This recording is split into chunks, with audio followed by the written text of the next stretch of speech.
Yeah, they'll tell you only on Sunday you go there. Don't go on the weekend. Somewhere in the heart of nearly every young person, there lies a basic desire to make the world a better place. It's way more satisfying. And in cities across the country, people living in the streets are one of the most in-your-face examples that something's wrong. You want it in Spanish? Yeah. All right. When I went through it, that was when I really was like, you know what, I should just jump off a bridge. So today, for our first episode, CAPP-USA looks at homelessness and how young volunteers at a high-tech soup kitchen are using Catholic social teaching to make their dreams of helping others a reality. We're looking at a vision for how a society can be. And as the organization gears up for the holiday crush, we take the conversation to the next level by acknowledging the limits of a charitable institution's ability to help. Charitable institutions are there to take up the slack, not take up when society completely says we're not going to do this. All this and more on See, Judge, and Act.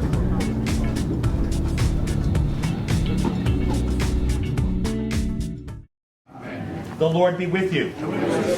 Lift up your hearts. Let us give thanks, O Lord our God. At first look, the Brooklyn neighborhood of Bedford-Stuyvesant appears to be a far cry from a kingdom of heaven on earth.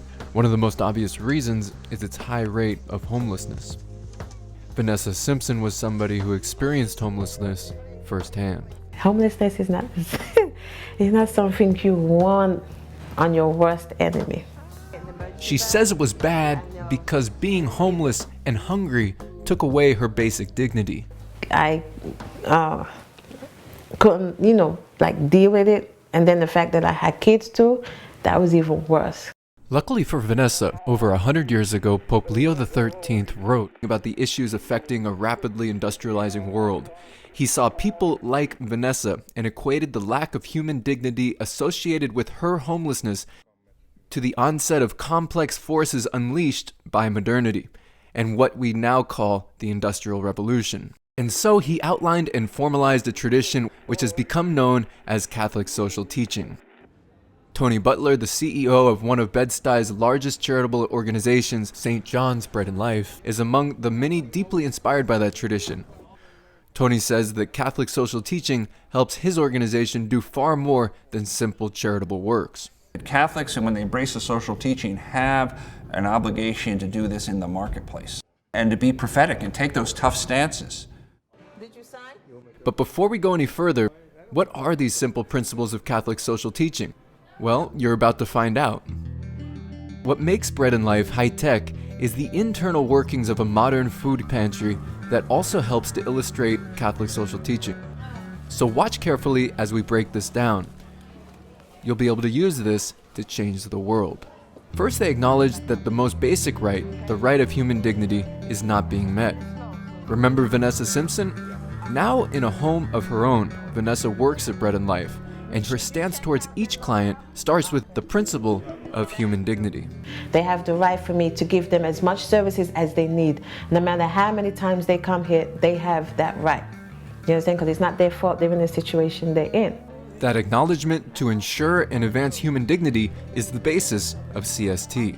Second, the organization puts into practice the principle of solidarity, as taught by John Paul II, that solidarity is not, quote, a vague compassion or shallow distress at the misfortune of so many people. On the contrary, it's a firm and persevering determination to commit oneself to the common good. And third is subsidiarity. The organization at Bread and Life has been able to act by undertaking, quote, only those tasks which are beyond the capacity of individuals and private groups acting independently.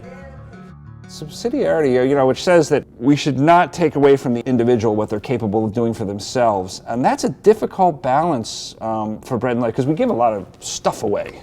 Tony's organization doesn't just give a lot of stuff away, but rather it is built on a structure to ensure that those who need help have the right to choose exactly what help they need. As Pope Pius XI said, quote, "It's an injustice to assign to a greater and higher association what lesser and subordinate organizations can do." This is tremendously important in Catholic social teaching, and that's what the principle of subsidiarity is all about.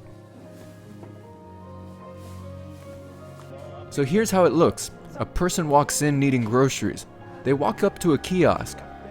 There's a correct view of the human person, that they have a right to be there. Bread and Life, as an organization, fulfills its commitment to the common good. And by using technology, that person has input on the extent of their benefit. For example, what type of food they want. Catholic social teaching and action happens on different scales. Remember all those young people moving boxes? Well, during the holidays, instead of just packing generic presents, Bread and Life asks people in need what type of family they have.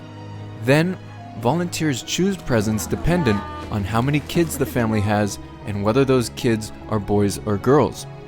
Because of this, a lot of young volunteers do their part to fulfill those requests one at a time.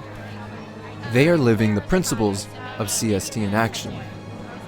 And so, in the end, we have a service provider, a CEO, young volunteers, and those living without a home, united and universally connected through faith, love, the principles of Catholic social teaching, and more importantly, participating in making real the kingdom of heaven on earth, even in Bedford-Stuyvesant.